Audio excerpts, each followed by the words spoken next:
kekuatan untuk kita berada di tempat ini, untuk kita mau memuji muliakan nama Tuhan. Saya undang semuanya bagi berdiri, kita akan mulai ibadah kita akan pujian Yesus Kau sungguh baru.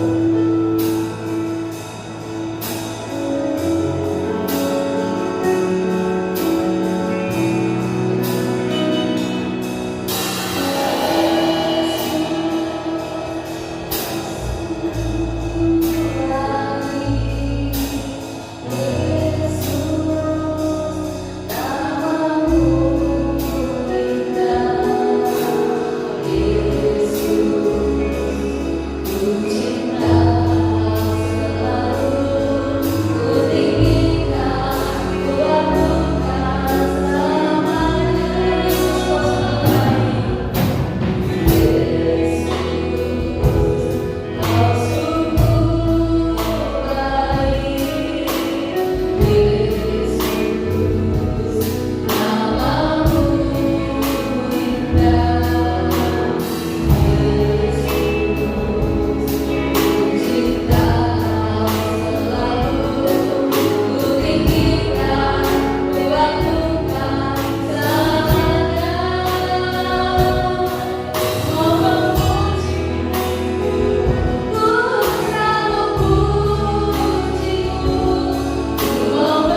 semua karena kebaikan-Mu, itu semua karena anugerah yang Tuhan berikan dalam kehidupan kami Bapa. Biarlah dengan tubuh kami yang saat ini Tuhan, kami boleh memuji Engkau, kami boleh memberikan yang terbaik buat Engkau Tuhan. Biarlah setiap puji-pujian yang kami naikkan Tuhan boleh menjadikan dupa yang berbau harum di hadapan Engkau Bapa. Urapi kami semua setiap pelayan yang ada Tuhan, baik song leader, singer, pemain musik Tuhan, penyambut jemaat OHP, perekam Tuhan, sound system, kiranya Tuhan memberkati apapun bentuk pelayanan kami Tuhan. Kami mau melayani Engkau dengan segenap hati kami Bapa. Terlebih hamba-Mu yang akan menyampaikan firman-Mu Bapa, Engkau urapi, Engkau pakai lidah bibir hamba-Mu untuk menjadikan saluran berkat bagi kami Bapa. Kami yakin dan percaya, biarlah kami boleh pulang dari tempat ini dengan tidak sia-sia Tuhan, tetapi kami boleh pulang dari tempat ini dengan membawa damai sejahtera daripada Engkau Bapa. Terima kasih Tuhan, kuasa-kuasa yang tidak senang di dalam kami memuji Engkau, terlebih kami mau mendengarkan firman-Mu, kami usir, kami tekik di dalam nama Yesus. Biarlah kuasa urapan yang boleh terjadi di tempat ini Bapa. Terima kasih Tuhan Yesus. Awal ibadah pertengahan hingga akhirnya Tuhan kami serahkan ke dalam tangan kuasa-Mu, dan kami akan mulai ibadah kami pada pagi hari ini hanya di dalam nama Yesus. Kami sudah berdoa dan mengucap syukur. Haleluya. Amin. Puji Tuhan, masih tetap berdiri Bapak Ibu Saudara. Kita memuji nama Tuhan. Kita tahu pagi hari ini Tuhan kita adalah Tuhan yang hebat. Amin. Tidak ada yang hebat selain Tuhan kita Yesus Kristus. Puji Tuhan, kita katakan pujian Tuhan ku hebat.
hati Tuhan buat kami semua ya Bapa. Engkau tahu Tuhan, banyak kelemahan kami di hadapan Engkau Tuhan. Engkau layakkan kami, Engkau kuduskan, sucikan kami di hadapan-Mu, sehingga kami boleh menerima kebenaran firman Tuhan. Terima kasih Tuhan, kami percaya Tuhan. Kami buka hati kami siap ditegur oleh kebenaran firman-Mu, sebabkan kebenaran firman-Mu adalah murni bagi kami. Kami mau Tuhan, buka hati pikiran kami untuk menerima kebenaran firman-Mu. Sekali lagi Tuhan, lahirkan kami Tuhan. Kami mau tanggalkan segala yang bodoh kami di hadapan Engkau. Kami mau benar-benar untuk menerima kebenaran firman Tuhan yang kami tahu adalah satu-satu firman Tuhan yang dapat menuntut kehidupan kami kepada kebenaran ya Bapa. Terpujilah nama Tuhan Yesus, kami percaya segala kuasa di dalam kami tidak membiarkan dia di tengah-tengah kami. Kami undang kuasa Roh Kudus merapi kami semua. Kami siap untuk mendengarkan firman Tuhan. Inilah doa kami. Kami mau satu firman dengan ucapan situ di dalam nama Tuhan Yesus Kristus. Haleluya. Amin.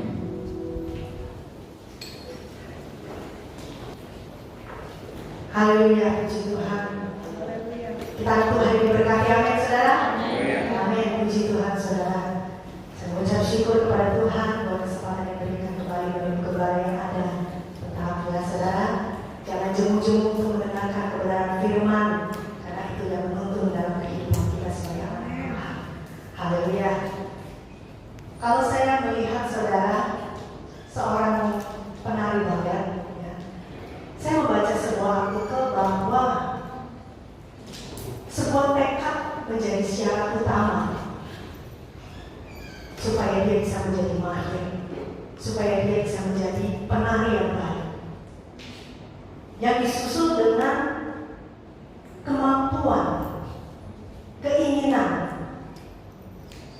untuk melepaskan keinginan pribadinya saudara, melepaskan diri dari setiap waktu untuk dia bisa berekreasi, menyiapkan waktu supaya dia memiliki waktu yang cukup banyak dalam berlatih saudara. Kalau kita perhatikan tidak mudah ya saudara. Biasanya kalau supaya anak-anak ini menjadi mahir, dari kecil orang tua sudah masukin les, karena gak mudah seseorang bisa menari dengan berdiri menggunakan ujung jari kakinya, betul saudara? Apalagi yang kita tonton, yang kita lihat orang-orang yang sudah mahir, mereka bisa merenggangkan kakinya saudara dengan gaya yang split tanpa ada rasa sakit. Pasti ada tekad yang kuat, ada keinginan yang kuat, ada kemauan supaya itu bisa berhasil. Mari saudara, pada pagi hari ini kita buka firman Tuhan di dalam 2 Korintus yang kelima.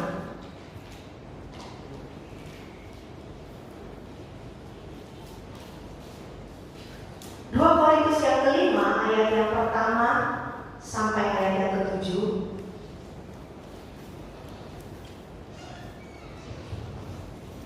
2 Korintus yang kelima ayat yang pertama sampai ke-7. Saya rindu kita membacakannya secara bergantian, dimulai ayat yang pertama. Dalam nama Tuhan Yesus. Karena kami tahu bahwa jika kemah tempat kediaman kita di bumi ini dibongkar, Allah telah menyediakan suatu tempat kediaman di surga bagi kita, suatu tempat kediaman yang kekal, yang tidak dibuat oleh tangan manusia.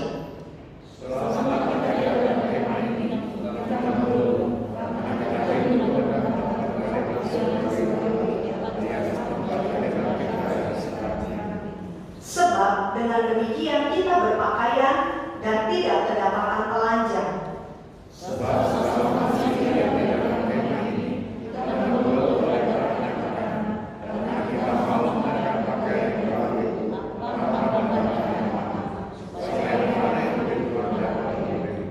Tetapi Allah lah yang justru mempersiapkan kita untuk hal itu, dan yang mengaruniakan Roh kepada kita sebagai jaminan segala sesuatu yang telah disediakan bagi kita.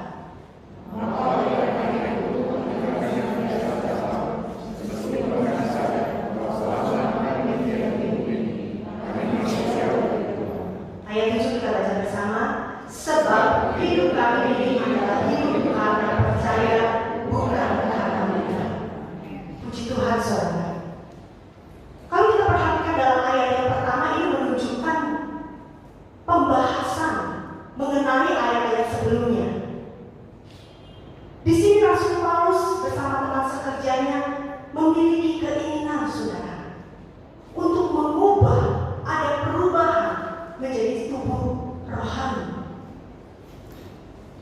Mereka ada tekad, ada ambisi supaya hidupnya bisa menyenangkan hati Tuhan. Bahkan kalau kita pelajari, saudara, dari ayat-ayat ini, saudara, ada amanat yang Tuhan sampaikan kepada manusia, bahwa manusia akan diubah menjadi ciptaan yang baru. Artinya apa, saudara? Artinya bahwa kehidupan kita adalah bukan milik kita sendiri. Karena hidup kita adalah milik Allah. Kita lihat, saudara, dalam 1 Korintus yang ke-6. 1 Korintus yang ke-6 ayat yang ke-19. Dikatakan bahwa atau tidak tahukah kamu bahwa tubuhmu adalah bait Roh Kudus yang diam di dalam kamu, Roh Kudus yang kamu peroleh dari Allah, dan bahwa kamu bukan milik kamu sendiri. Tidak tahukah kamu, ini berarti sebuah pernyataan, saudara, bahwa itu adalah sesuatu yang pasti. Tidak tahukah kamu bahwa tubuhmu adalah rumah bait Roh Suci. Hidup kita adalah tubuh milik Allah, di mana harusnya ada keinginan dalam kehidupan kita untuk menghargai kehidupan yang Tuhan berikan. Ada sesuatu yang kita lakukan bagi tubuh kita sendiri, saudara. Luar biasa. Keinginan, tekad dari seorang Rasul Paulus. Dia mau hidupnya diubahkan. Kerinduan yang luar biasa. Coba kita perhatikan, saudara, pada saat-saat zaman sekarang ini, seorang pengusaha pasti ingin menjadi pengusaha yang sukses. Seorang pekerja pasti ingin meraih karir, jabatan setinggi-tingginya, saudara. Seorang pelajar, dia ingin terus berusaha mendapatkan nilai yang terbaik. Begitu juga di dalam keluarga, saudara. Seorang istri pasti ingin memberikan yang terbaik buat anak-anaknya, suaminya. Dia akan mengurus rumah tangganya dengan baik, menyediakan makanan yang baik. Apalagi seorang suami, saudara, pasti ingin membangun keluarga yang bahagia. Keinginan-keinginan ini, saudara, akan terjadi ketika dia akan memberikan effort yang lebih. Ada usaha yang dilakukan supaya keinginan itu berhasil, saudara. Keinginannya itu tidak hanya angan-angan belaka, tetapi menjadi nyata. Tapi coba kita bayangkan, saudara, begitu banyaknya manusia di tengah-tengah dunia ini, tetapi tidak sebanding keinginan manusia untuk mengubah kehidupannya menjadi serupa dengan Yesus. Ini harus menjadi kerinduan bagi kita sebagai anak Tuhan. Belajar seperti yang Rasul Paulus rindukan dalam kehidupannya. Dia ingin mencari keselamatan itu. Dia akan memperoleh kekekalan di dalam Tuhan, bukan hanya keinginan duniawi, saudara. Seharusnya manusia menyadari bahwa itu tadi, rumah kita, tubuh kita adalah bait Allah. Sehingga keinginan kita adalah keinginan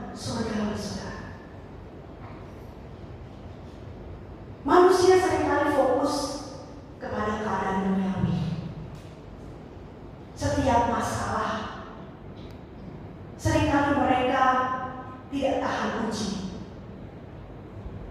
Mereka tenggelam di dalam keadaan, saudara. Tetapi seharusnya di dalam setiap keadaan, pencobaan, masalah yang kita lalui, jangan menjadi batinnya yang merosot. Jangan kita memiliki kerohanian yang semakin tenggelam, tapi kita harus menunjukkan bahwa kita adalah anak Allah.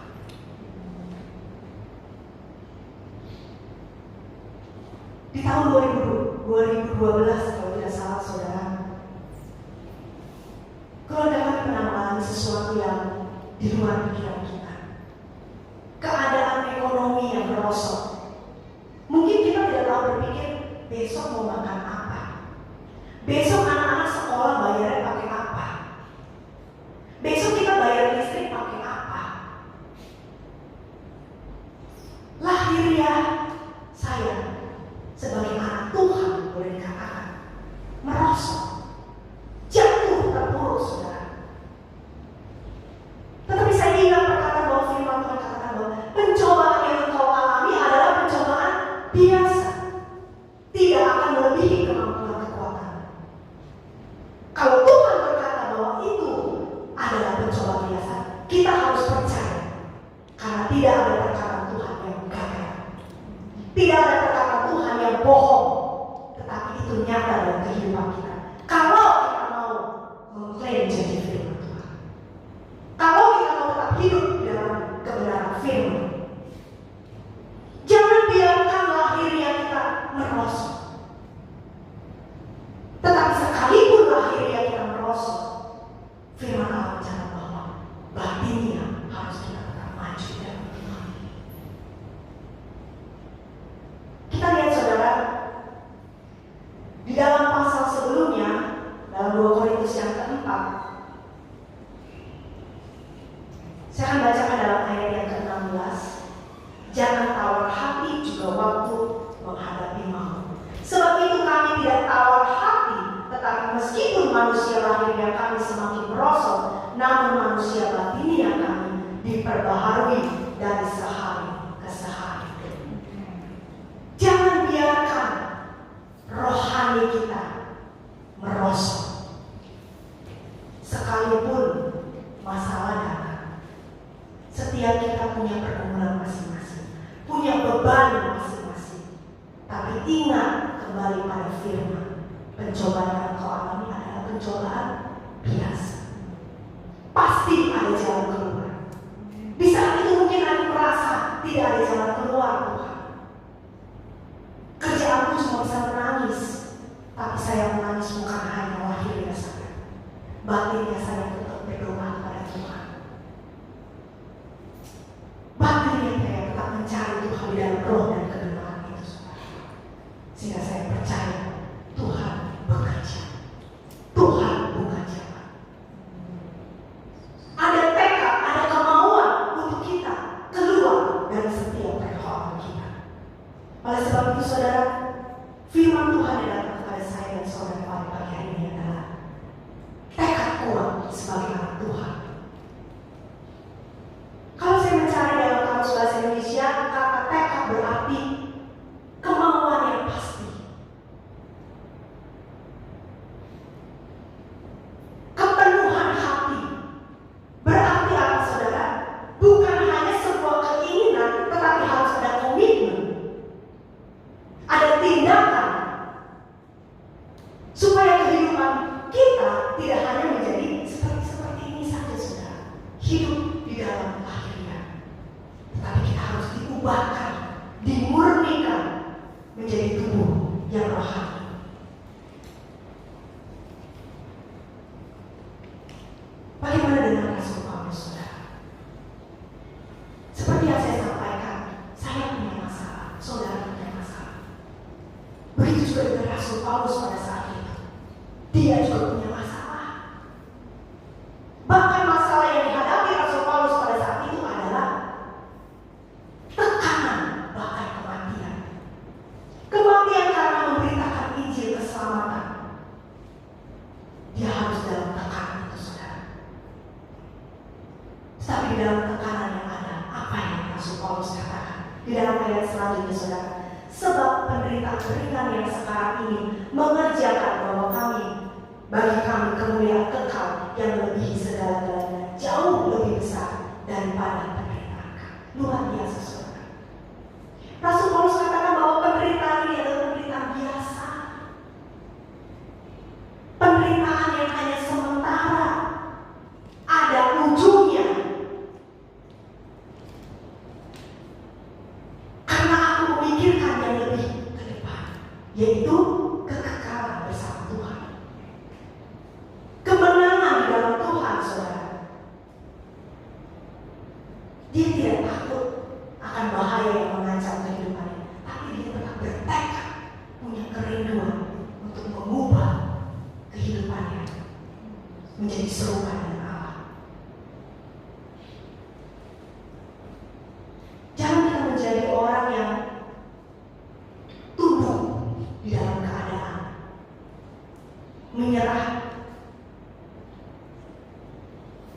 Tapi kita harus memperhatikan sesuatu yang tidak kelihatan itu, saudara. Dalam ayat 18 dikatakan, sebab kami tidak memperhatikan yang kelihatan, melainkan yang tak kelihatan, karena yang kelihatan adalah sementara, sedangkan yang tak kelihatan adalah kekal. Kita harus berfokus kepada Kristus, saudara, yang menjadi sumber kehidupan kita, yang kita punya tanggung jawab dalam kehidupan kita untuk mengembalikan tubuh kita menjadi tubuh yang rohani, tubuh yang disempurnakan, sehingga kehidupan kita tidak hanya kepada fokus pada masalah, saudara. Dan tentu saja masalah itu tidak akan berakhir, pasti ada terus, saudara. Ya karena kita panggil terus, kenapa begini ya, kenapa begitu ya. Tetapi tidak ada tindakan untuk merubah menjadi tidak kelihatan. Kita harus memandang kepada yang tidak kelihatan, sekalipun Allah kita tidak kelihatan, tetapi Dia ada di sini bersama kita, saudara. Dia melihat setiap pribadi kita. Dia tahu apa yang kita alami, saudara. Jadi saudara, jangan kita fokus kepada setiap masalah yang kita hadapi. Mungkin saya mengatakan, saya nggak punya masalah, saya fine-fine aja, saya happy-happy aja. Tetap menjaga, jangan kita juga terlalu di dalam kebahagiaan kita, saudara. Tetapi tetap mencari Allah di dalam roh dan kebenaran. Masa kesulitan yang dipikul oleh orang yang tetap setia kepada Kristus akan menjadi ringan. Jadi jangan sampai kita melepaskan iman kita ketika sedang menghadapi berbagai cobaan, saudara. Kita harus tetap kuat, bertekad untuk tetap maju. Ada pujian mengatakan, sebelum hari akhir hidupku tiba, sebelum semua kesempatan tiada, ku kan berjuang dalam pertandingan iman, mengakhiri dengan kemenangan. Kita harus berjuang dalam kehidupan kita, saudara. Kita tidak tahu sampai kapan kehidupan kita ada di tengah-tengah dunia ini. Banyak pujian mengatakan miliki kesempatan. Sudah sering kita lihat, saudara, orang yang tidak tahu kapan mereka meninggal. Tapi kita harus tetap berjuang dalam pertandingan iman kita. Amin, saudara. Ada keinginan, ada tekad berjuang seperti seorang prajurit yang berjuang di medan perang. Sekalipun dia harus didirikan, saudara, di depan garis depan, tetap dia maju, tetap dia tidak menyerah, tetap dia mengikuti perintah atasannya. Aku tetap berjuang sekalipun aku harus mati. Begitu juga di dalam kerohanian kita. Kita harus terus berjuang dalam pertandingan iman kita, saudara.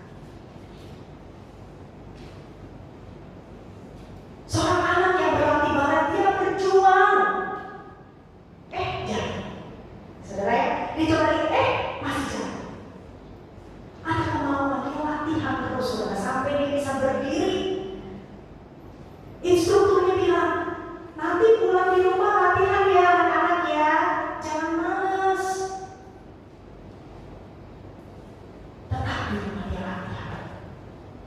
Ada saudara di antara kita yang anaknya les balet, bisa sambil jalan di mall bisa, ya saudara ya, dia bisa latihan terus karena mau bisa. Dia lihat teman-temannya kok pada jago, lihat cici-cicinya, kakak-kakaknya kok pinter narinya, ada kemauan saudara. Begitu juga di dalam kita menggali kerohanian kita, harus berjuang, harus terus maju. Firman Allah katakan dalam ayat yang ketiga dalam 2 Korintus yang kelima, sebab dengan demikian kita berpakaian dan tidak kedapatan telanjang, supaya ketika kita berjumpa dengan Allah yang tampak, ketika bertemu dengan muka dengan Allah, bukan lagi lahirnya kita, tetapi tubuh batinnya kita, tubuh rohani kita. Kita harus meninggalkan kedagingan kita, keduniawian kita, saudara, supaya tubuh lahirnya kita ditelan oleh tubuh jasmani, tubuh rohani kita. Hidup kita bertemu dengan Allah, artinya kita tidak telanjang lagi, mengenakan tubuh yang baru, yang suci, yang kudus, yang berkenan di hadapan Tuhan. Itu yang Tuhan mau dalam kehidupan kita. Apakah mau ketika kita berjumpa dengan Yesus? Yesus katakan, aku tidak mengenal engkau. Mau saudara? Sia-sia usaha kita, ibadah kita, perbuatan baik kita, kalau sampai kita berjumpa dengan Tuhan, aku tidak mengenal engkau. Sungguh merupakan suatu kesedihan bagi kita sebagai anak Tuhan. Oleh sebab itu, tekad itu jangan biarkan padam, tetapi terus maju. Maju bertekad. Menjadi kerinduan Rasul Paulus dengan teman sekerjanya Allah. Dia mau menyenangkan hati Tuhan. Dia mau memuliakan nama Tuhan. Dia tidak pedulikan lagi tubuh lahirnya dia. Sekalipun harus dikecam, harus ditindas, tapi dia akan itu ada sesuatu yang ringan. Karena aku mementingkan dia yang tidak kelihatan, kekekalan yang dia raih. Dan Rasul Paulus mendapatkannya, saudara. Luar biasa. Kita mau menjadi Rasul Paulus, saudara, menjadi orang-orang pilihan Allah. Amin, saudara. Jangan sia-siakan, saudara ya. Rasul Paulus merindukan manusia lahiriahnya ditransfigurasi. Dalam ayat yang ke-4, saudara, sebab selama masih dia di dalam kemah ini, kita mengeluh oleh beratnya tekanan karena kita mau mengenakan pakaian yang baru itu tanpa menanggalkan yang lama, supaya yang fana itu ditelan oleh hidup. Ini maksud dengan ditransfigurasi, saudara. Ada perubahan. Sekalipun tubuh fana ini tidak pergi dari tubuhnya, saudara, tapi justru kita seperti memakai jubah yang suci dan kudus daripada Allah. Kita mengenakan tubuh kemuliaan. Hidup belajar serupa dengan Allah. Hidup tidak lagi di dalam kedagingan duniawi, tetapi lebih mementingkan kekekalan, akhir dari hidup kita, pertandingan hidup kita berakhir dengan kemenangan, saudara. Supaya kita bisa pulang ke rumah Bapa. Ya saudara ya, kita bisa melihat yang firman Allah katakan, ada langit yang baru, bumi yang baru. Kita berjumpa dengan mereka yang sudah mendahului kita, tetapi mereka yang dipilih oleh Allah. Oleh sebab itu, berapa banyak jumlah manusia yang ada dalam kehidupan dunia ini, kita harus bagian dari orang-orang yang rindu bisa pulang ke rumah Bapa. Amin. Kita pasti menang ketika kita punya tekad yang kuat untuk mencapai perubahan itu. Dan Allah akan berkenan tinggal dalam kehidupan orang yang mau diubahkan. Dalam Yohanes 15 dicatat bahwa tinggallah di dalam aku dan aku di dalam kamu. Tinggallah di dalam aku dan aku di dalam kamu, saudara. Ini menjadi sebuah kerinduan daripada Allah sendiri. Ini menjadi perkataan Yesus di dalam perumpamaan tentang pokok anggur yang benar, bahwa Yesus katakan tinggallah di dalam aku dan aku di dalam kamu. Ada hubungan timbal balik, saudara. Bukan hanya Allah yang selalu rindukan kita untuk kembali kepadanya, tetapi manusia yang lari daripada Tuhan, manusia yang selalu mengingkari. Ya Tuhan, besok saya berubah, ya begitu lagi. Ya Tuhan, hari ini saya berubah, besok kembali lagi. Jadi kita harus mengakhiri kehidupan duniawi kita, saudara, supaya kerinduan Allah, kerinduan Yesus yang Yesus katakan tinggallah di dalam aku dan aku di dalam kamu, itu menjadi sebuah kenyataan. Dan Yesus katakan apa? Sebab di luar aku kamu tidak dapat berbuat apa. Di luar aku kamu akan binasa. Peringatan yang keras, saudara, supaya kita mau tetap tinggal di dalam kebenaran firman, supaya kita menghidupi kerohanian kita, batinia kita.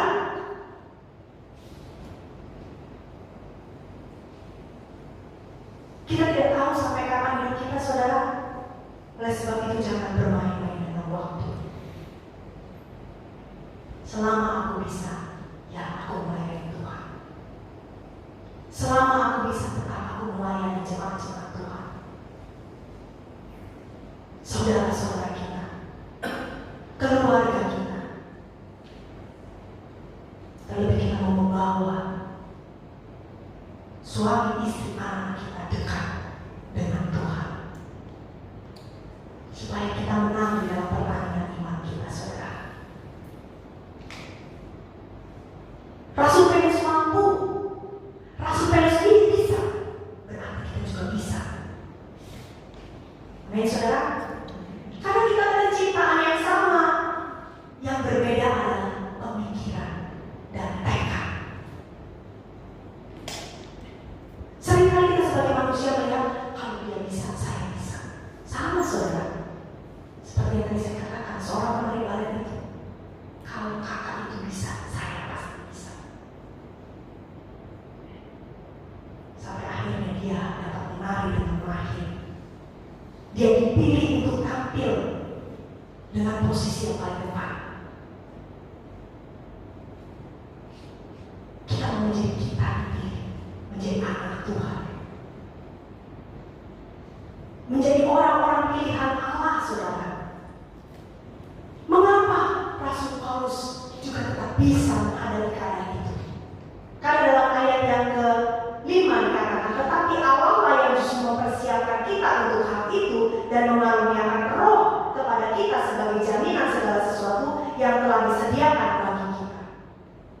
Allah yang akan mempersiapkan, menyediakan, membentuk.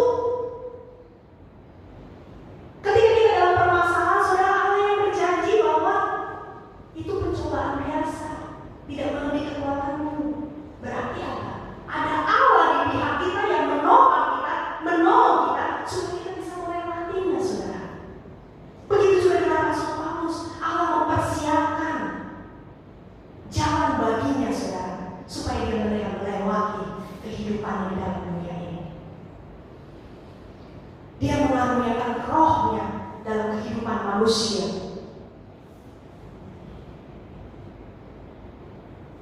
Ada jaminan. Sebagai jaminan kita, ada roh yang Tuhan karuniakan, saudara.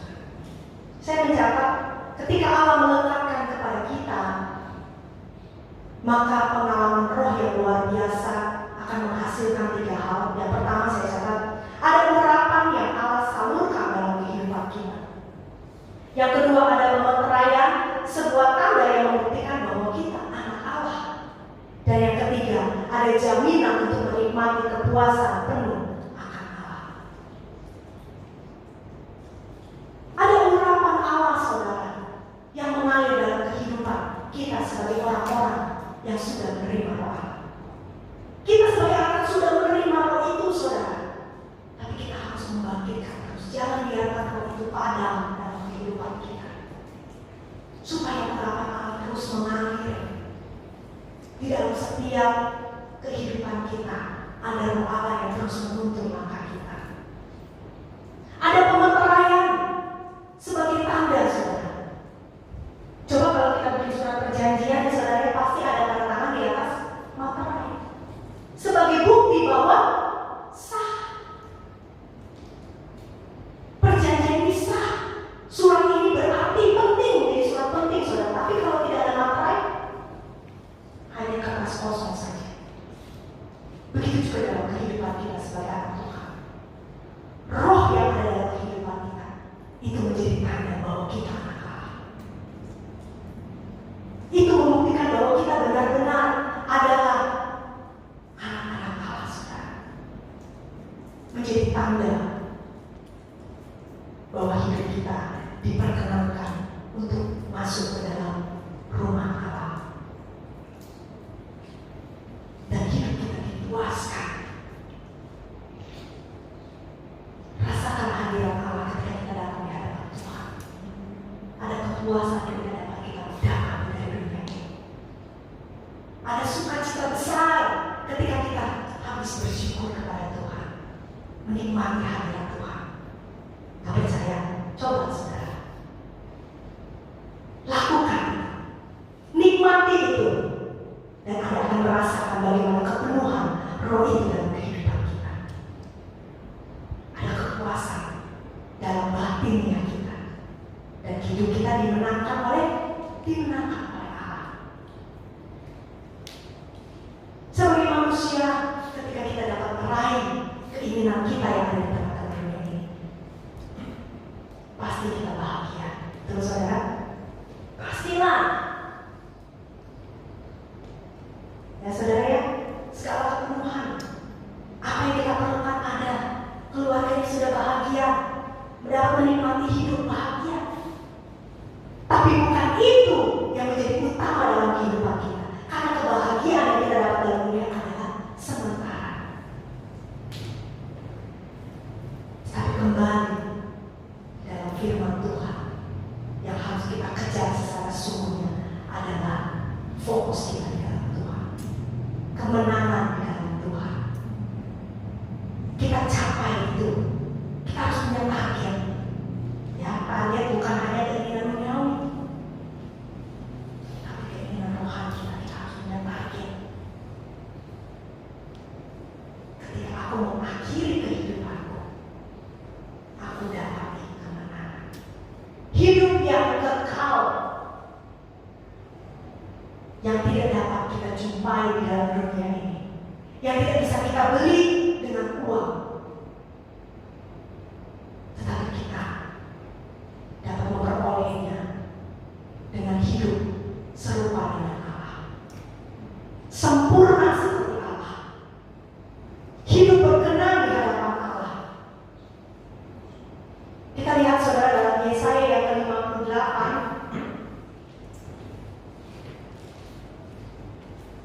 Yesaya 58 ayat yang ke-11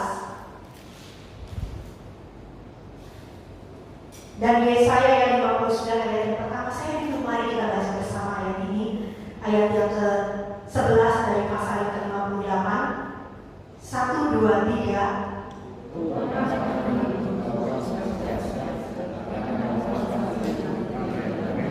Dan akan membaharui kekuatanmu, engkau akan seperti taman yang diairi dengan baik dan seperti mata air yang tidak pernah menjauh. Ayat yang pertama, sesungguhnya tangan Tuhan tidak kurang panjang untuk menyelamatkan dan pendengarannya tidak kurang tajam untuk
senantiasa tabah meskipun kami sadar bahwa selama kami mendiami tubuh ini, kami masih jauh dari Tuhan.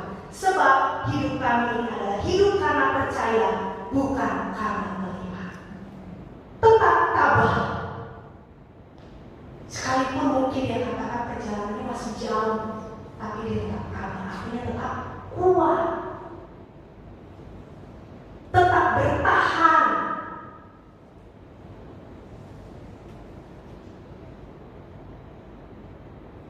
Jangan kita terlalu di dalam penderitaan. Jangan kita tenggelam di dalam masalah. Jangan kita terhanyut di dalam keinginan-keinginan dunia kita. Tetapi kita harus hidup bukan karena melihat, tapi karena percaya. Percaya bahwa Allah kita sanggup. Allah kita sanggup menolong kita. Mari saudara, pada pagi hari ini, kalau ada di antara kita yang mulai kendor di hadapan Tuhan, mulai terhanyut di dalam setiap pergumulan kita, saya percaya bahwa Tuhan bukan karena nilai bayar baru untuk setiap orang yang mau datang kepadanya. Tuhan siap menggendong saya dan saudara. Tuhan siap melepaskan setiap dosa kita. Asal kita menjadi orang-orang yang memiliki tekad yang kuat sebagai anak Tuhan. Puji Tuhan saudara, firman Tuhan pada pagi hari ini mengajar kepada kita sebagai anak Tuhan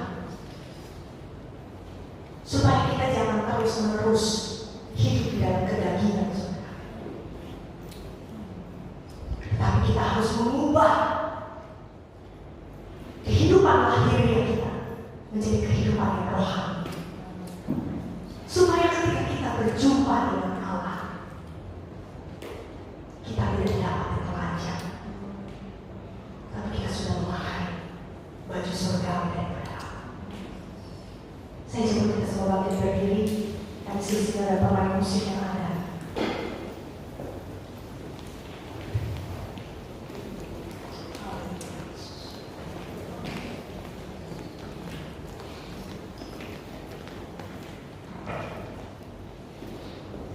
Haleluya Yesus. Kita tidak tahu sampai kapan kehidupan kita ada di dalam tangan-Nya. Tetapi yang aku mau, yang harus saudara mau, kita mau hidup serupa dengan Allah. Ku tak tahu sampai kapan akhir hidupku, akhir hayatku kini tiada menentu. Namun yang pasti perjalanan hidup ini berakhir di suatu saat nanti.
semua kesempatan tiada. Ku akan berjuang kalau tak tinggal iman mengakhiri dengan kebenaran yang dalam sungguh hati saudara. Hanya satu doaku, semoga seperti Bapakmu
Perbaharui setiap hati dan pikiran kami.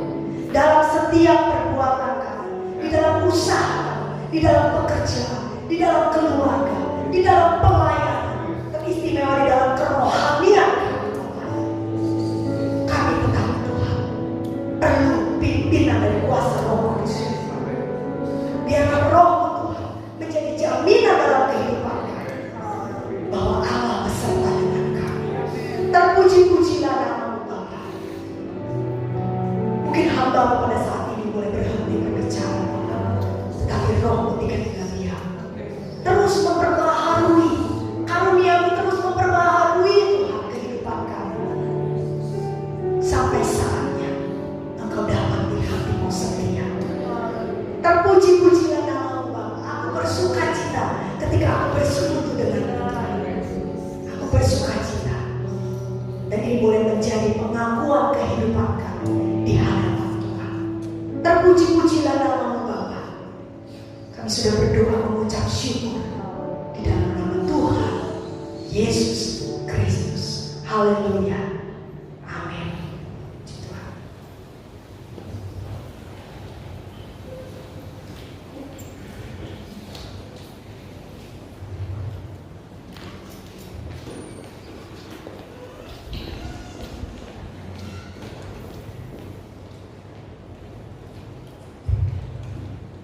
Puji Tuhan.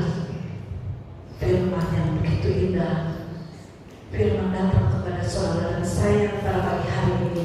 Kita mau dipulihkan. Kita tidak melihat tapi kita percaya bahwa Tuhan bisa bekerja dengan perkara-perkara yang ajaib. Haleluya. Tuhan Yesus memberkati hamba yang sudah melayani. Ya Tuhan, pakai terus semakin hari semakin heran. Puji Tuhan, kita akan mengakhiri ibadah pada pagi hari ini. Kita naikkan satu pujian, kami memuji kebesaran Allah. Mari saya kita sama puji berdiri.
Engkau memberkati mereka Tuhan. Engkau yang tahu apa yang menjadi kebutuhan mereka, apa yang menjadi kerinduan mereka. Uluran tangan kasih-Mu senantiasa memberkati mereka Tuhan.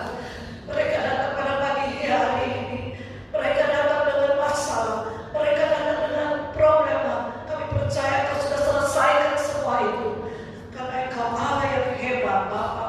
Setiap kami yang hadir datang beribadah di tempat ini Tuhan, Engkau juga tahu setiap masalah kami, usaha kami, pekerjaan kami, pelayanan kami, rumah tangga kami Tuhan. Kami mau serahkan dalam tangan-Mu Tuhan. Setiap anak-anak sekolah minggu, anak-anak balita, anak-anak kecil Tuhan, sampai anak-anak yang masih mengikuti pendidikan Tuhan, tetap Bapa serahkan dalam tangan-Mu. Perlindungan Engkau ada bagi mereka Tuhan, dalam pergaulan jauhkan dari orang-orang yang jahat Bapa. Agar kami satu persatu boleh merasakan dan melihat kuasa-Mu yang hebat, kuasa-Mu yang ajaib masih ada di dalam kehidupan kami Tuhan.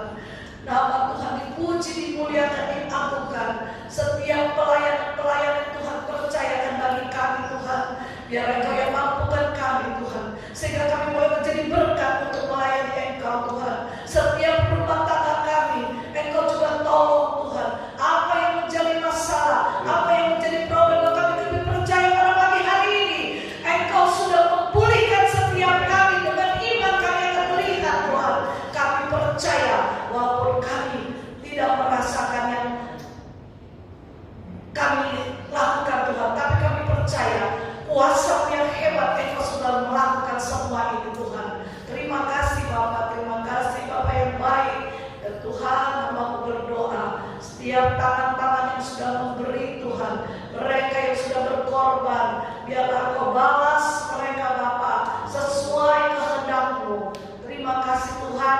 Dengan hamba-Mu tetap berdoa untuk anak-anak-Mu yang sedang jemaat-Mu kembalikan milik-Mu Tuhan, baik mereka yang transfer, mereka yang kembali di tempat ini. Engkau yang membukakan tingkap-tingkap langit-Mu, Engkau yang mencurahkan berkat dengan berlimpah Bapa, dengan pekerjaan mereka, keluar masuk mereka, karena firman-Mu yang berjanji Bapa. Kami percaya Tuhan, kuasa-Mu yang ajaib tetap Tuhan. Engkau memberkati sidang jemaat-Mu. Biar Tuhan juga memberkati usaha mereka, pekerjaan mereka, bisnis mereka. Engkau yang membukakan jalan bagi mereka yang masih belum mempunyai pekerjaan. Kami tetap serahkan dalam tangan-Mu, sehingga mereka lebih lagi setia kepada Engkau. Bahkan Tuhan tambah-tambahkan kerohanian sidang jemaat-Mu Bapa, sehingga kami semua boleh layak di hadapan-Mu. Terima kasih Tuhan. Terima kasih. Sebentar kami akan berpisah, pulang satu dengan yang lain. Kami akan terima berkat anugerah dari